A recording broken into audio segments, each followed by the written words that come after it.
In today's video, we will look for the grave of Irish folk singer, actor and musician Luke Kelly.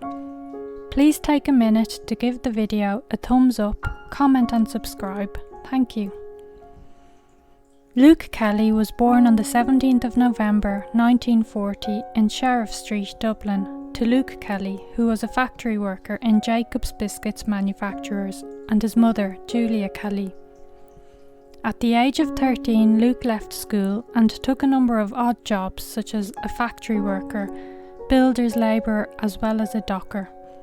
He emigrated to Britain in 1958, taking odd jobs in the British Midlands.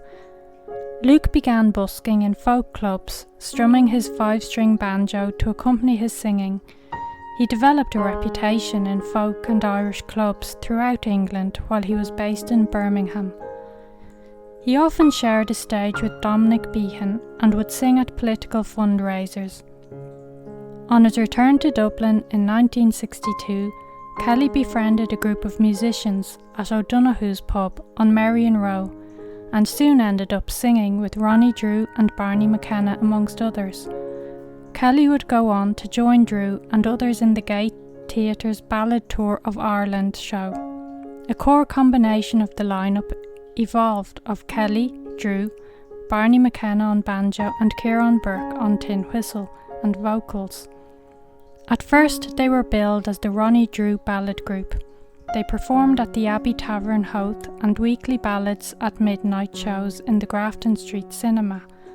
After a disagreement over fees, the Howth shows were moved to the Royal Marine Hotel.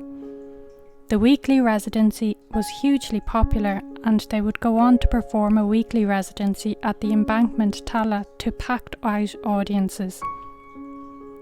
In 1963, the band had a change of name to the Dubliners.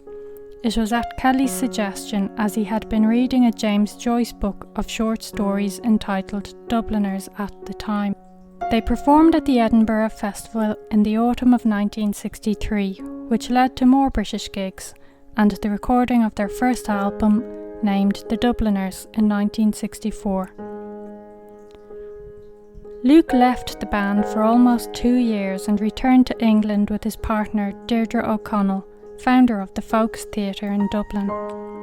Deirdre was an American-born actress and singer and would often participate in the ballad sessions in O'Donoghue's back room. On his return to Dublin, Luke and Deirdre married on the 21st of June 1965, and it was not long after that he rejoined the Dubliners. They turned fully professional and added a 5th member, fiddler John Sheehan. The band were at the peak of their popularity in the late 1960s and led the way in the Irish ballad boom. Their first album as a 5-piece was entitled Finnegan's Wake in 1966, which was a live recording of their stage show in the Gate Theatre, Dublin. Their single 7 Drunken Nights, released on the 17th of March 1967, was quickly banned by RTE as it was deemed offensive to public decency. However, the single was a huge hit in both Ireland and the UK and received a Silver Disc Award for sales of over 250 units. They appeared on the BBC's TV show Top of the Pops when the song reached number 5 in the charts.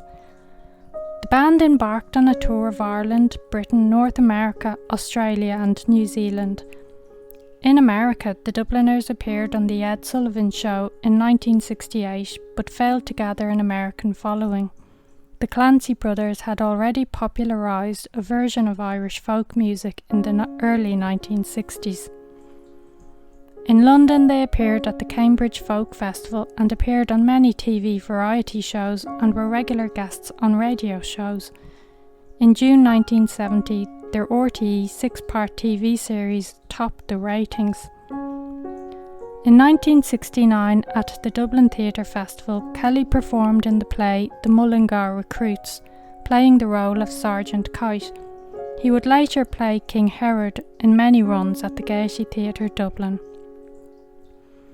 The Dubliners' new manager, Phil Coulter, would result in some of Luke Kelly's most notable works, including The Town I Loved So Well, Hand Me Down Me Bible, and Scorn Not His Simplicity, a song written by Coulter about his son who had Down syndrome.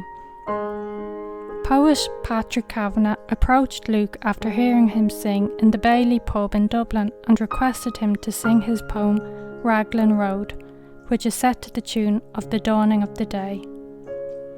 Luke Kelly was a politically engaged musician and was a supporter of the movement against South African apartheid and would perform benefit concerts, and many of his songs were about social issues such as the Cold War, trade unionism and Irish republicanism.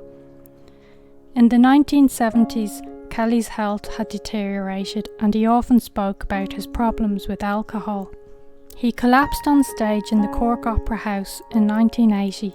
He had been suffering from forgetfulness and migraines for some time, which had been put down to his intense schedule and party lifestyle. He was diagnosed with a brain tumour and had surgery.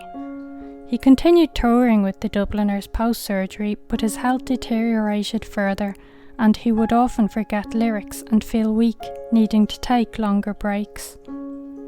He managed to perform for most of the European tour in Car for their Live in Car album, but he had to leave the stage in the autumn of 1983 in Tronn, Austria, and again in Mannheim, Germany. He had to cancel the tour not long after this, and after a brief stay in hospital in Heidelberg, he had another operation and spent Christmas with his family. But in the new year, Luke was taken into hospital again, where he passed away on the 30th of November 1984. Luke Kelly's funeral in Whitehall, Dublin, attracted thousands of mourners from around the country. His final resting place is in Glasnevin Cemetery, Dublin. Luke Kelly's contribution to Irish music and culture has been described as iconic. There is a bronze statue on South King Street of Dublin of Luke Kelly, and also a sculpture on Sheriff Street. The bridge over the Tolka River in Ballybock was named in his memory in 1984.